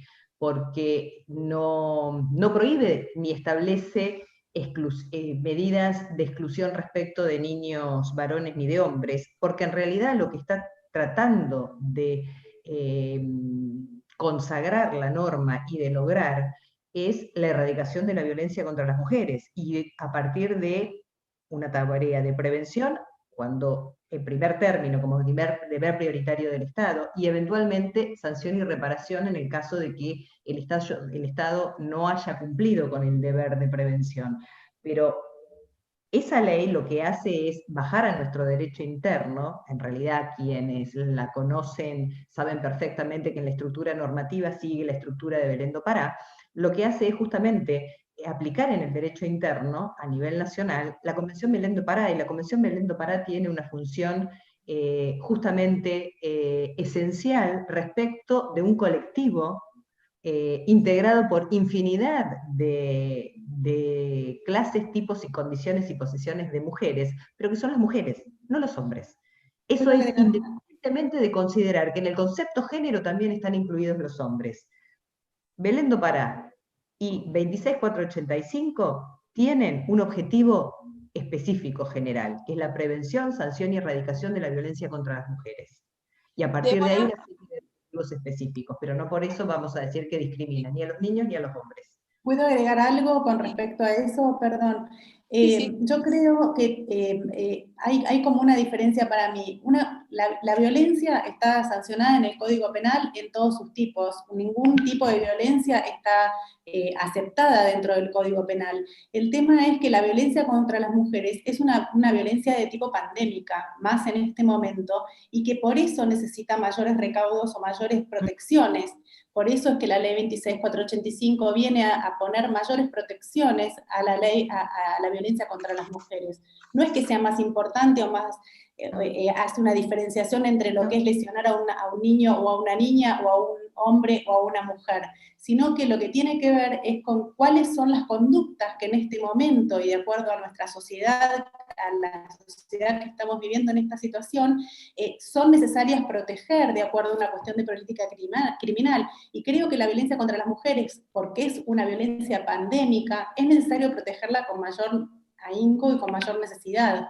Las medidas de protección a niños, a hombres y demás, también están contempladas en la ley de víctimas, que contempla a todos los géneros y a todos los sexos, pero la ley 26485 específicamente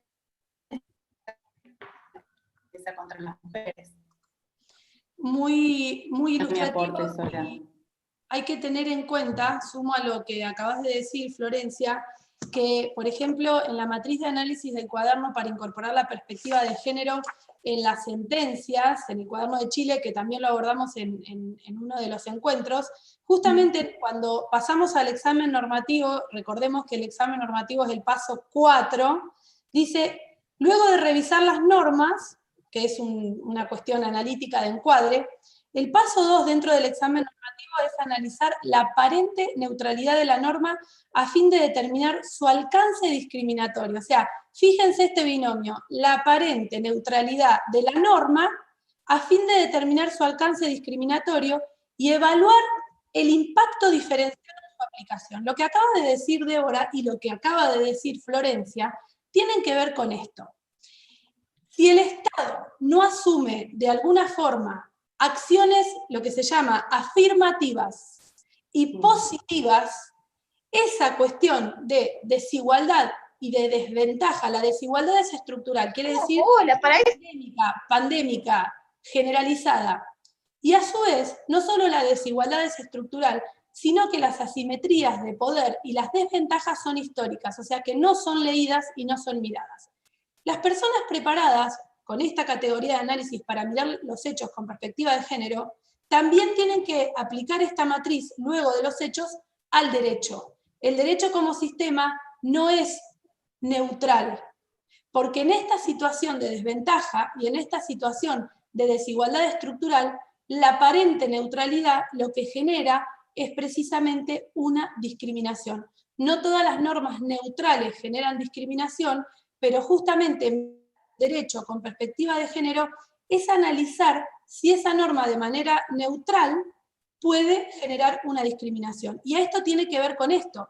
La ley, que acabamos de citar, la ley nacional, sumado a las convenciones, establecen que las acciones afirmativas y las acciones positivas para remover esas desventajas y esas asimetrías de poder estructurales no son consideradas discriminatorias. Y una vez que lleguemos a los objetivos y al cumplimiento de la igualdad, no van a ser necesarias estas herramientas. Primero dijeron que iba a suceder en el 2030. Leyendo, mirando, escuchando y abriendo todos los días el diario, nos damos cuenta que esto no va a suceder en el 2030, ¿no? Yo las estoy mirando en la pantalla, estoy mirando también a Matías. Por eso es tan importante retomar esto. Cuando una persona que tenga que tomar una decisión en el ámbito judicial, porque en esto voy a citar el capítulo 5, Justicia y Equidad, precisamente el artículo 36 del Código de Ética Iberoamericano, lo que hay que mirar, o sea, yo digo todos los códigos, los reglamentos, hoy lo único que hicimos fue esto, disparar ideas, cuestionamientos, pero fíjense, hablamos de la aparente neutralidad y fíjense que permanentemente las acciones positivas y afirmativas como las leyes de protección especial, si fuéramos materialmente iguales no sería necesario leyes de protección especial. Si necesitamos estándares de protección especial y análisis particularizado porque hay algunas cuestiones y algunas barreras de acceso que hay que resolver. Pero fíjense que estas leyes de protección especial muchas veces son cuestionadas como discriminatorias. Eso también es un sesgo. Y el Código de Ética Iberoamericano, y en esto ya cierro, dice, ¿qué es la equidad? La exigencia de equidad deriva de la necesidad de esperar con criterios de justicia las consecuencias personales, familiares o sociales desfavorables surgidas por la inevitable abstracción y generalidad de las leyes. El otro día en un conversatorio me dijeron, sí, pero disculpe, doctora, así me dijo una persona, el fin último de la actividad jurisdiccional, antes de lo que usted acaba de describir, es realizar la justicia por medio del derecho. Y yo le pregunté, discúlpeme, yo lo veo distinto. Creo que el artículo 36, cuando nos habla de la equidad como una categoría abierta que se puede rellenar de acuerdo a la situación particular, y como un regulador de la inequidad que puede generar la aplicación neutral y abstracta de una norma que se percibe como positiva, justamente para mí, esta es la posibilidad que yo encuentro para dar una solución concreta a aquellas normas que, por la visión androcéntrica del derecho, hoy subsisten y que vehiculizan soluciones que perpetúan la desigualdad. Por ende, hoy, para mí, todas las personas que ejercen, digamos que están dentro del ámbito judicial, con el artículo 36, justamente del Código Iberoamericano, en muchas otras normas, tienen otra herramienta práctica para poder poner fin a esto. Débora, ¿hay alguna otra pregunta más antes de pasar al cierre de cada uno de los expositores?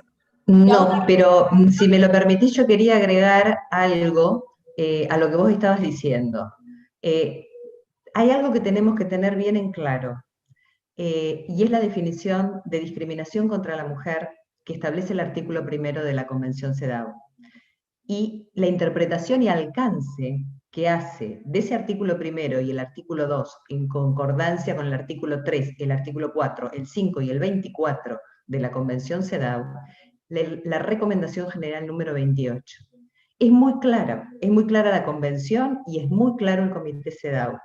A partir de la ratificación de la Convención, el concepto de discriminación contra la mujer es el del artículo 1 de la Convención, no cualquier otro. Y por más que una norma del derecho positivo establezca, supongamos, un concepto de discriminación más restringido, a partir de que se ratifica la Convención y entra en vigencia, esa no es más la definición legal, es la del artículo 1. Y la del artículo 1 no solamente aclara, y esto es muy importante, que una norma puede ser discriminatoria por el objeto, sino también por su resultado, por los efectos. Así que las normas que son aparentemente neutras, son eso, nada más que aparentemente neutras, porque quizás en la aplicación de la norma, por los efectos que genera, y teniendo en cuenta el fenómeno legal amplio como yo describí hace un rato, quizás esos efectos son discriminatorios y por lo tanto la norma, a la luz del artículo 1 de CEDAW, es discriminatoria y como tal hay que resolver. Bueno, excelente. Me gustaría, respetando un poco el orden de las exposiciones, Matías, si querés dar algunas palabras ya de cierre final, después Florencia y finalmente Débora, y yo quiero hacerles después una recomendación de lectura. Bueno, gracias.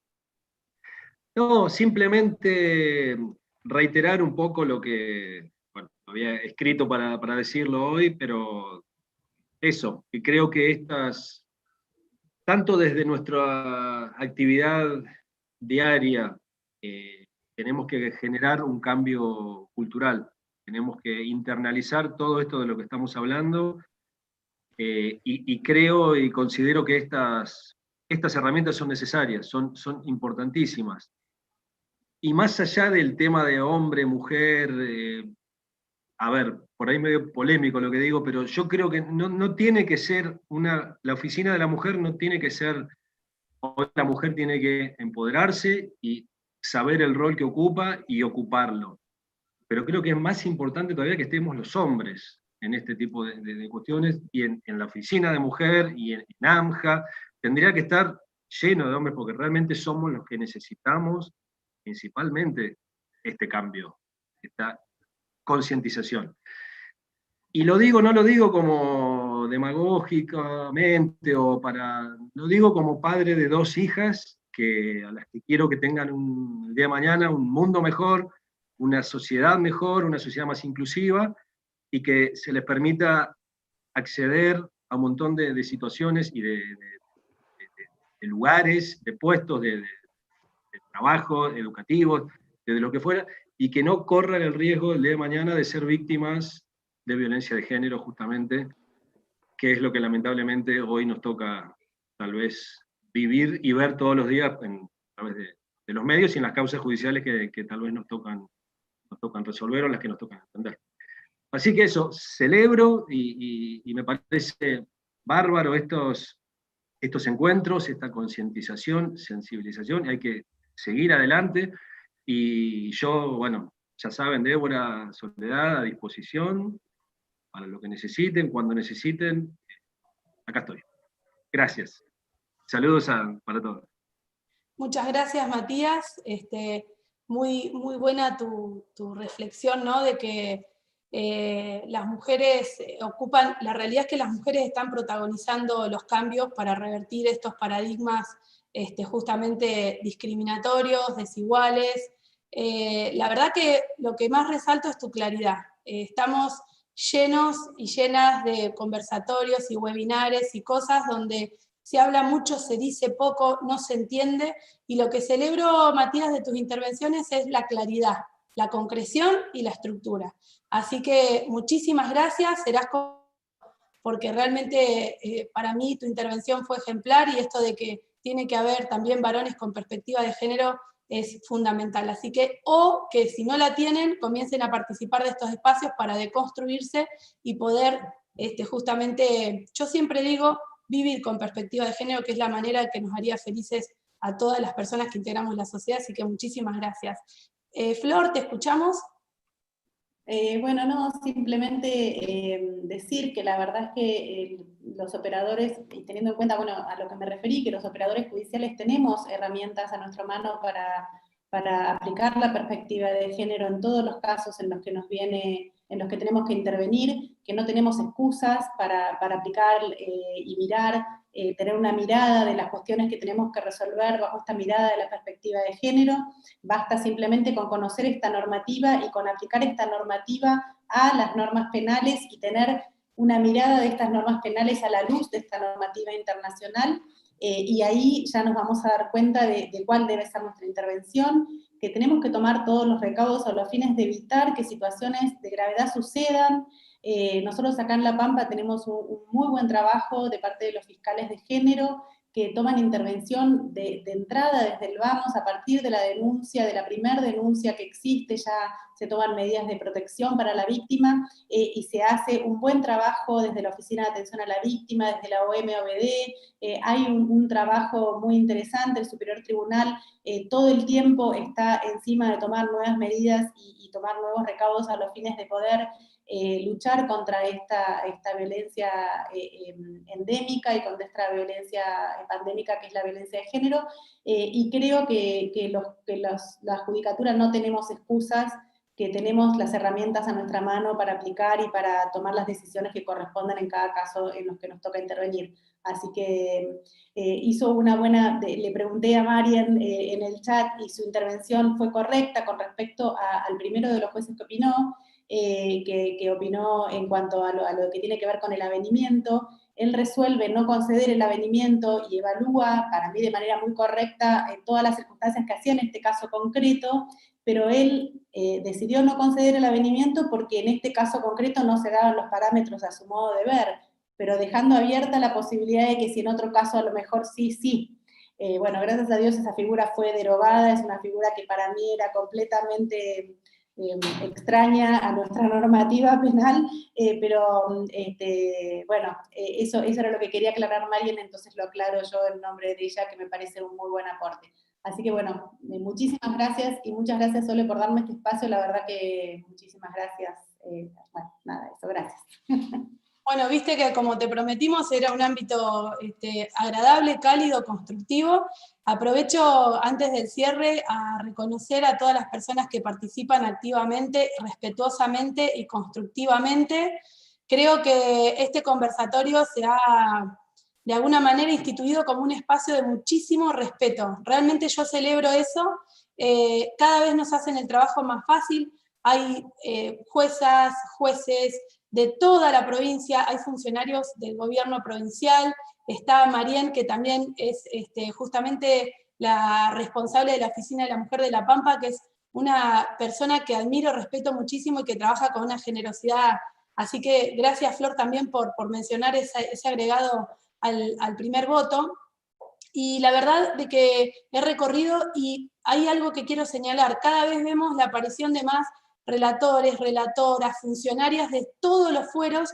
Esto quiere decir que esta estrategia de transversalización está dando resultado, de que se empieza a ver la perspectiva de género como una necesidad, pero además como una convicción, y no solo como una mera obligación legal o formal que instituyó el tribunal hace algunos años, ya en el 2016 creo, cuando empezamos a dar las capacitaciones.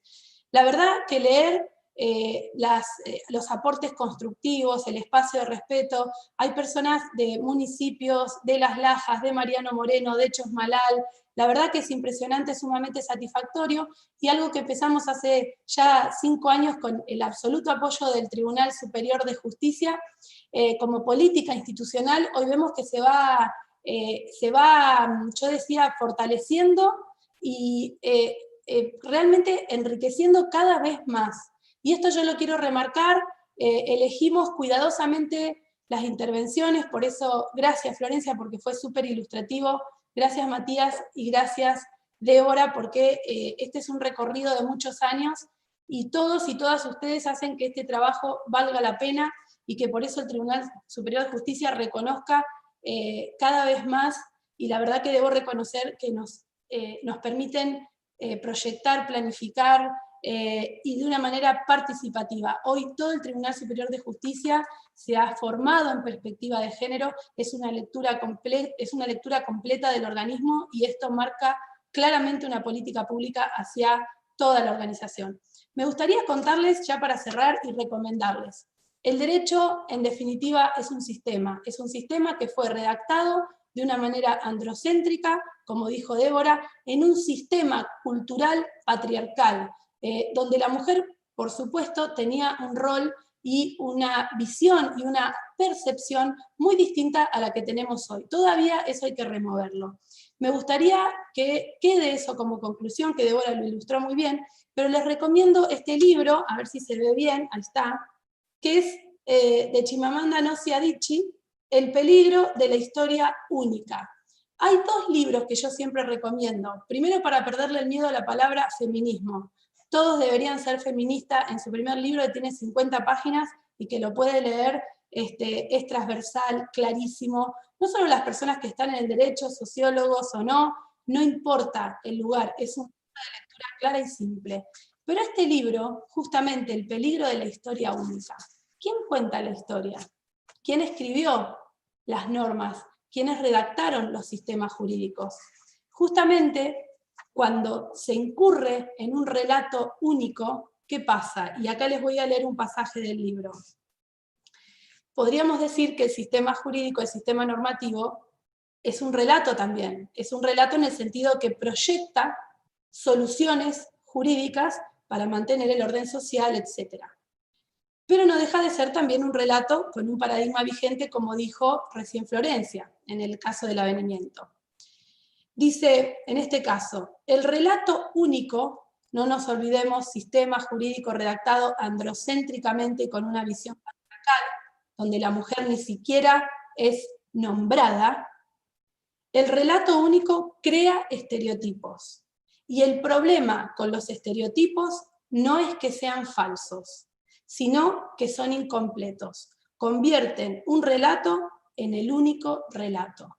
A esto agrego, además, los estereotipos de género negativos que venimos describiendo siempre, que forman parte muchas veces silenciosa de la toma de decisiones aparentemente racionales y que juzgan, que van en contra de la mujer, por supuesto, tienen que ver con este relato único. Los estereotipos se forman precisamente por una visión sesgada, una visión androcéntrica y una visión única y no diversa y contemplativa de justamente todas las diferencias y todas las desigualdades que hay que corregir. Así que muchísimas gracias por su participación. Nos volvemos a encontrar en el próximo conversatorio, ya para el 19 de noviembre, aprovecho a mencionarlo, perspectiva de género, análisis sobre su aplicación material en las diversas funciones del Estado y ámbitos no gubernamentales. Vamos a hacer extensiva la invitación a personas que integren otras funciones del Estado y también a ONGs. Así que bueno, muchísimas gracias, y con esto, simplemente con esta recomendación de este libro, nos despedimos. Hasta el próximo encuentro.